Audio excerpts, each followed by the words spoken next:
Clive Rosfield died long ago. And for uttering his name here, you shall pay with your tongue!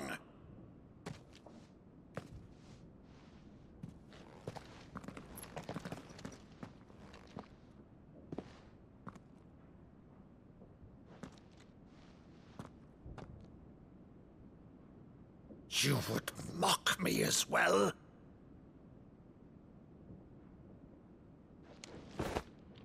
It is I, Sir Crandall of Camelot, loyal servant to Her Serene Holiness, Saint Sybil the Unshod. Meadow, thou vile sorcerer, for thy crimes against church and crown, I shall have thy head.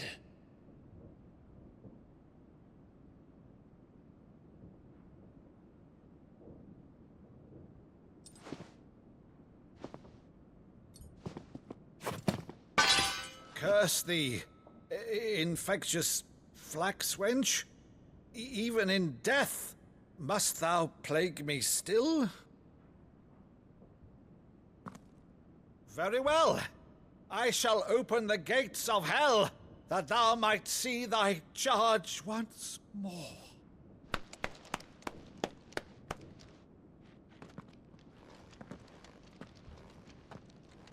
Bravo, Uncle.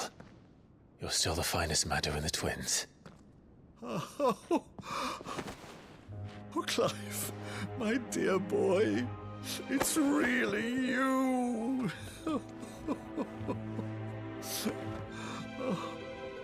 You always were fond of that scene from The Saint in the Sanctuary. Never did let me play Sir Crandall.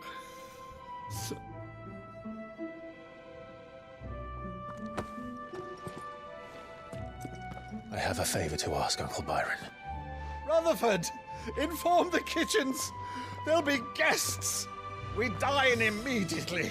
But, Uncle... You can't very well regale me with the tale of your miraculous preservation on an empty stomach. Go on, sit.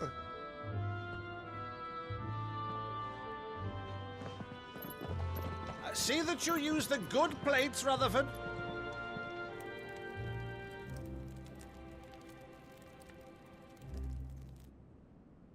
So you arrived late to one of her cullings, did you? Since becoming Vicereine, Annabella has been a constant thorn in Rosaria's side, but these atrocities are a new low. Something has changed. Quite what, I don't know, but the woman we knew is gone, and a monster sits in her place. A monster?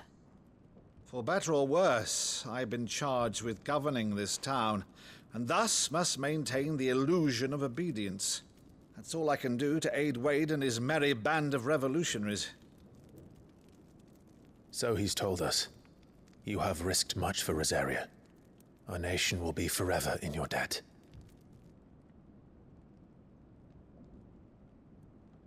It has been 20 years, Clive. The nation your father and your forefathers fought to defend is no more. Perhaps it would be otherwise had I the courage of my brother.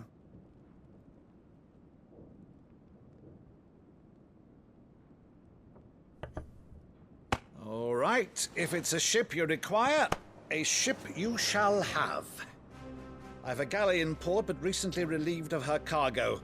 She can be outfitted for the voyage in a matter of weeks. So you believe us, then? About everything? Believe you? Ha! Only a fool would believe even half of the things you claim. But until tonight, only a fool would have believed my nephew still lived. And besides, I have it on good authority that Clive is telling the truth. Whose authority? By your own, of course. You've always been a terrible liar. Is that true? It's not untrue. Let's say no more about it, eh? It wouldn't do to linger on my nephew's greatest failing.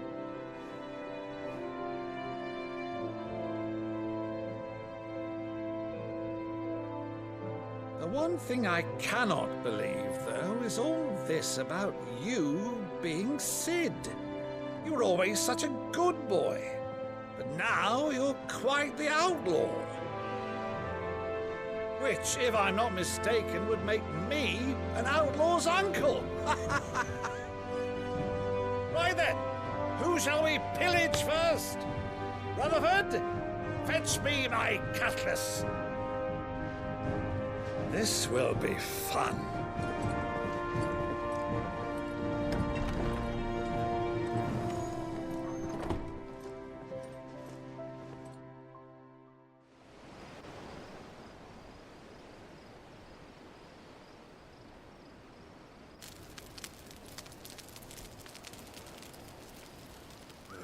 Over there. Go on. She's a fine ship, isn't she? Once outfitted, she'll bear us across the boiling sea to Drustinus in the space of 3 days.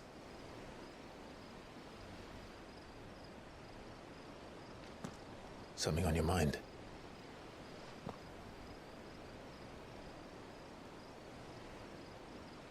Monsters. When I served the Iron Kingdom, I did so because I saw no other choice. Because once they learned that the lash would not move me, they turned it on those who could.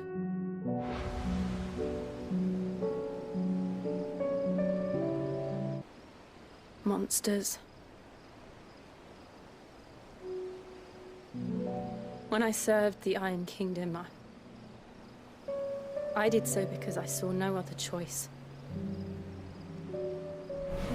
Because once they learned that the lash would not move me, they turned it on those who could.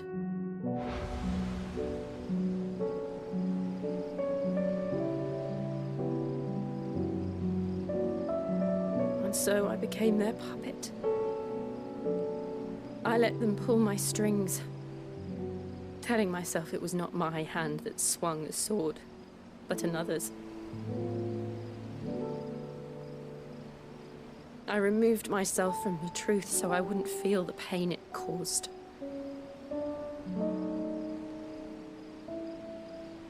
And before I knew it,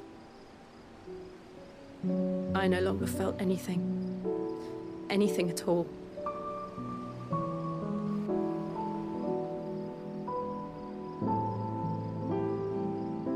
I had become a monster.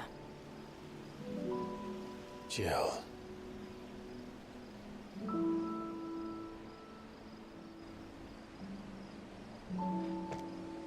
I don't want to be a monster, Clive. Do you understand? I want to choose a different path, a better path. To live on my own terms.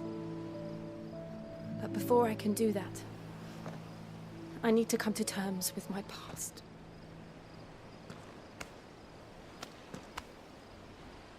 And when you do, I'll be standing there with you, just as you stood with me.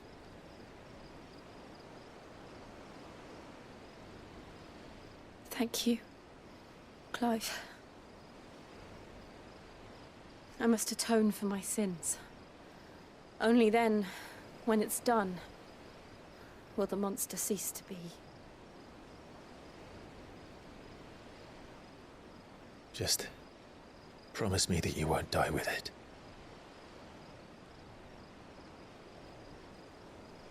Now, let's get some sleep. The journey back to Benamir is long, and there is much to tell the others.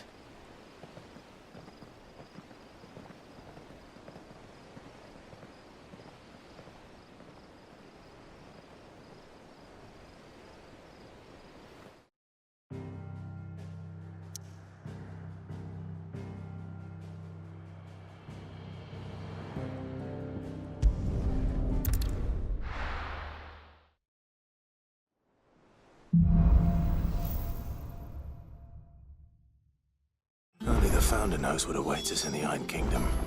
But Vivian could probably make an educated guess.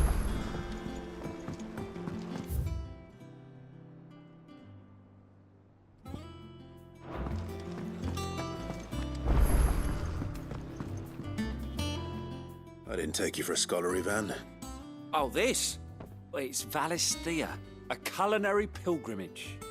I borrowed it from old tomes. Seems there's no creature in the realm so foul it can't be cooked up into something delicious. Think I'll stick to the unfoul ones, thanks. Oh, where's your sense of adventure, Sid?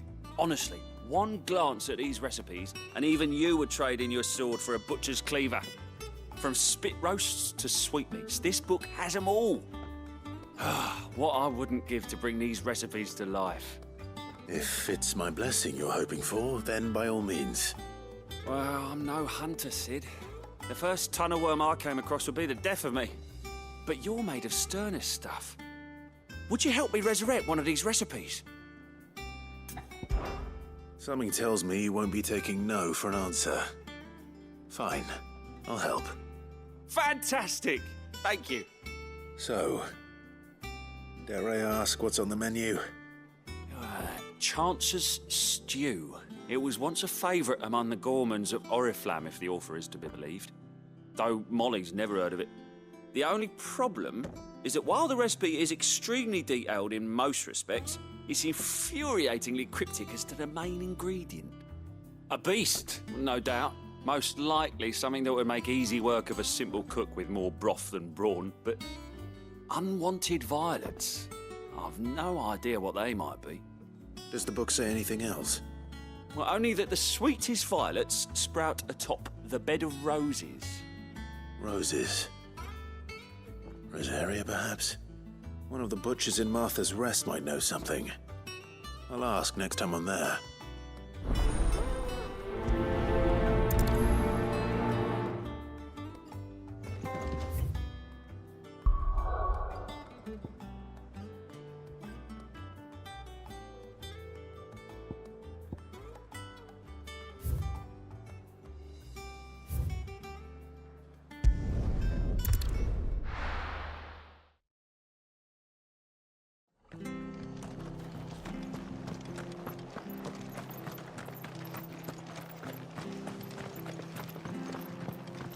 Thank you for sticking with us. Those of us who are still here can't exactly each other, don't we?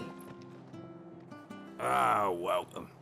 Times may be hard, but if you got the gill, I got the goods. What can I do you for? Unwanted violets, if you have them. Though I'd gladly settle for learning what they are if you don't. Why, I haven't heard folk call them that since I was a lad. You're looking for scorpion tails. Unwanted violets is what folk used to call them back in the day. They turn a wicked purple when you boil them up, hence the name. Used to chuck them in the pot when there weren't nothing else on offer, when there was a war on, that sort of thing. Thankfully, times aren't yet as hard as that. And even if they were, you wouldn't find anyone selling them these days. Do the scorpions still live nearby? I dare say they do. 3 reeds would be your best bet. Memory serves. Thank you. You've been most helpful.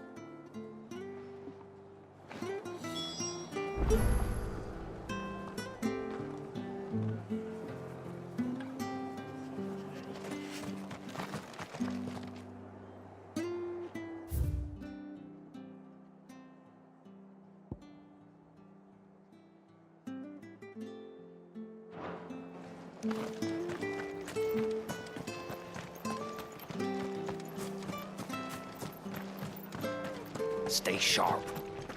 After what the Empire did to Martha's Lot, I'd be daft to stay. I do know one thing. Carries on like this, I won't have any Rosarian welcome. I understand. Don't you go causing any trouble now.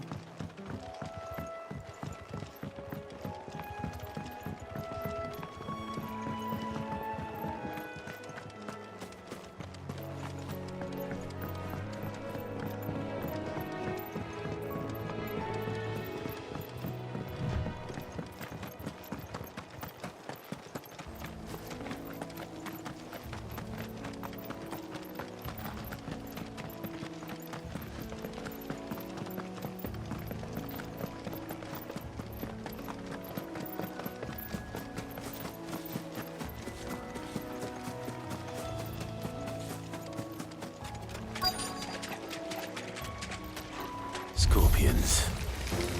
At least I know what I'm up against. Stay down!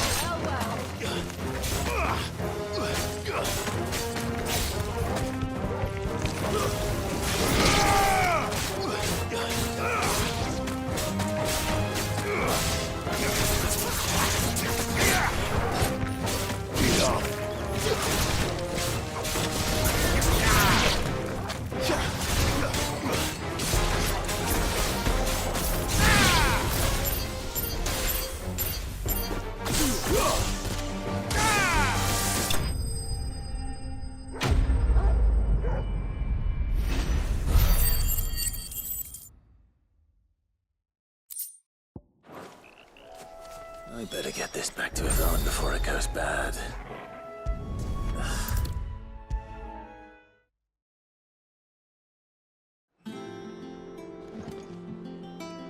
Did you find our mystery ingredient? I did indeed. Marvellous! Let's see. What am I supposed to do with this? It's poisonous, surely. You wouldn't be wrong.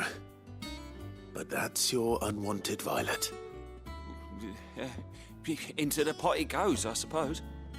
Wait here. I won't be long.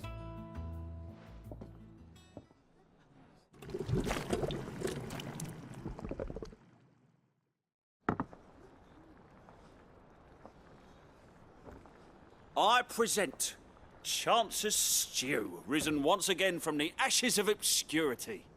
Grab a spoon, Sid. Let's eat while it's hot. I'm, not hungry. Well, it'll be too late once I've licked the bowl clean. Your loss.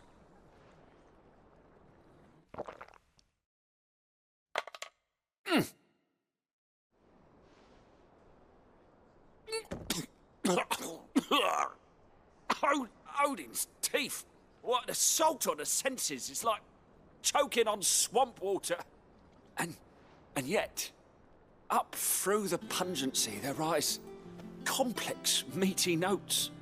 It takes a moment to recover from such an onslaught of flavours, but never have I tasted anything so fine. Thank you, Sid.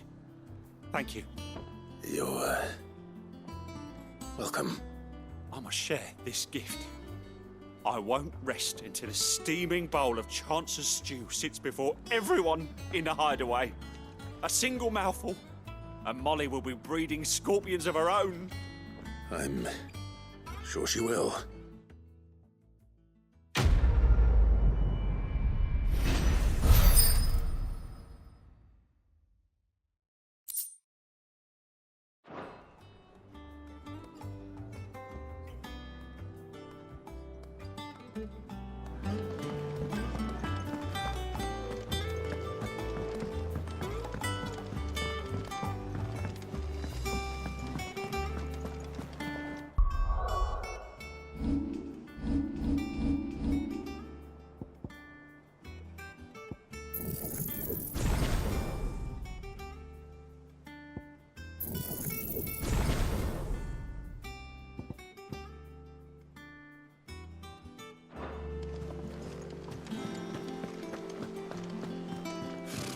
Typical nobles.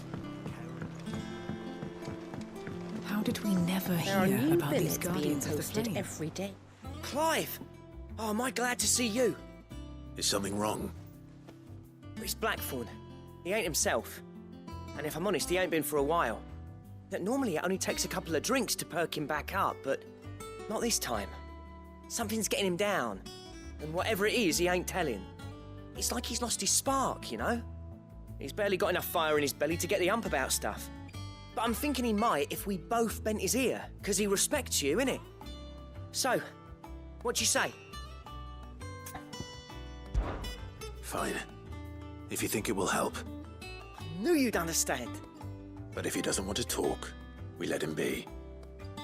He'll open up when he's ready. All right. Now, he'll only smell a rat if we both turn up at once. So, I'll go first, and you can meet us at the forge. Wait a bit, then head over when you're ready.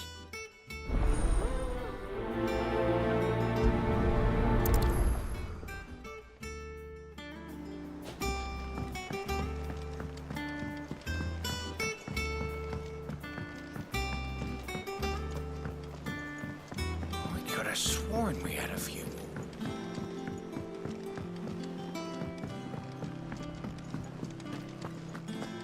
That monster's taken quite a liking to Lady Karen.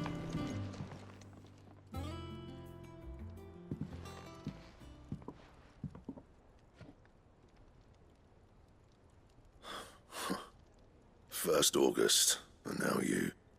What you pair up to? What's it got to do with me? August was worried that something had been weighing on your mind. I thought you might want to talk about it. Did you now?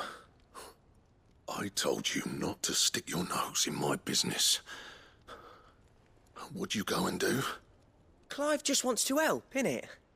What's so bad about that? Talk to him. You never know, you might feel better for getting it all out in the open. Please, mate. I'm worried about you. Phil shut you up. It's nothing really. Stupid. Not the sort of thing you bother people about. Why don't you tell us all the same?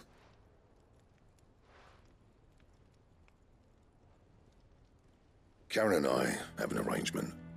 I keep an eye on Goots, and she shows me what the competition's up to. Interesting arms and armor, things like that.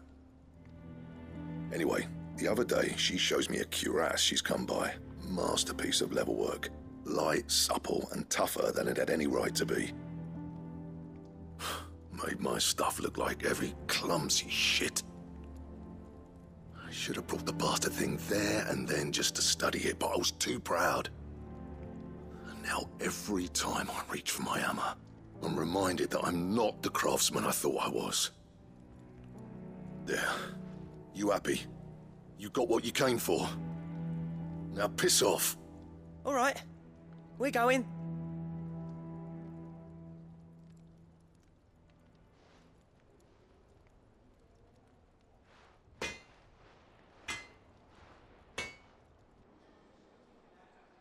I always thought of old Blackthorn as a bit of a force of nature. Like a storm cloud full of ale. Didn't think anything could rattle him. Least of all a stupid piece of leather. Blackthorn's always taken pride in his craft.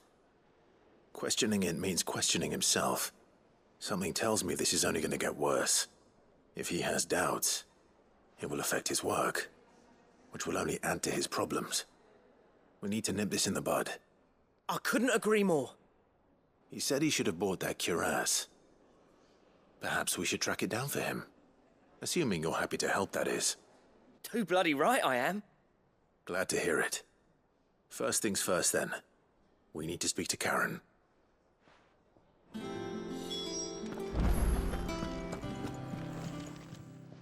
Karen, do you have a moment? Blackthorn mentioned that you'd recently come by a leather cuirass. An exquisite example of the craft, from what he told us. And he ain't been himself since he saw it. So we thought we'd buy it for him. Sorry, sold it already. Didn't think Blackthorn cared for it the way he turned his nose up. But it was nicely put together, that's for certain. Even if the bloke who made it is a bit of an odd one. Happened across him on my travels. Makes all his stuff to order, but the fella who commissioned it refused to pay. He didn't like the colour of summit. So I took it off his hands for a fair price. You don't know where we might find him, do you? Like I said, he's a bit of an odd one. Doesn't even have a workshop. He doesn't trust hunters neither, which means he spends as much time out tracking beasties as he does working their hides. I see. He did tell me something, though.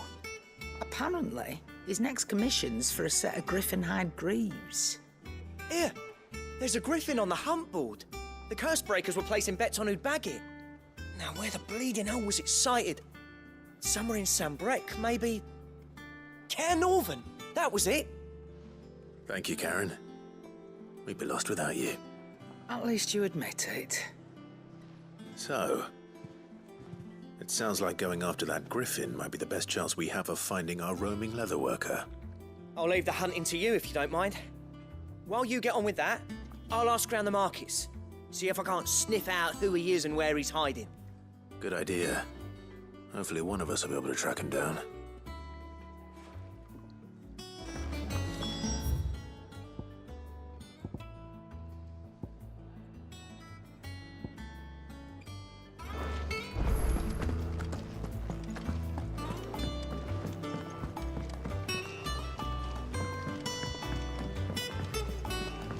have sworn we had a few more.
Good day to you, Sid.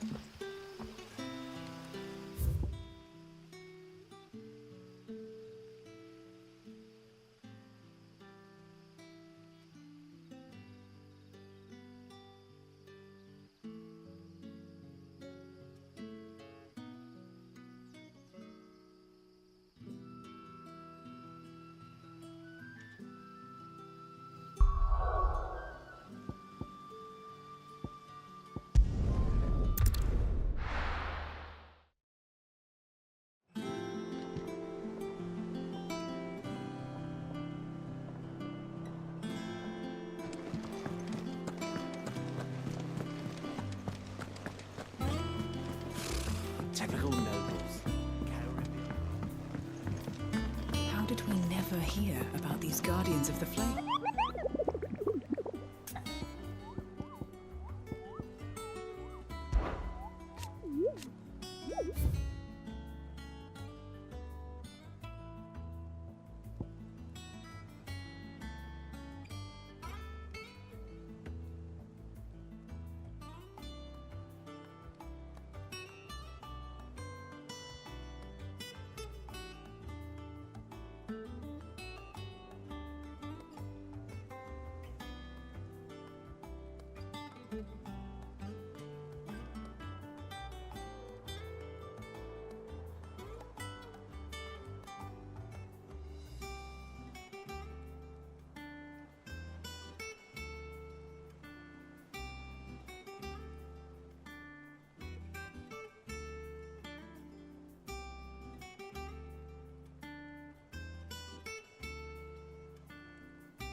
Griffins don't exactly make for easy prey.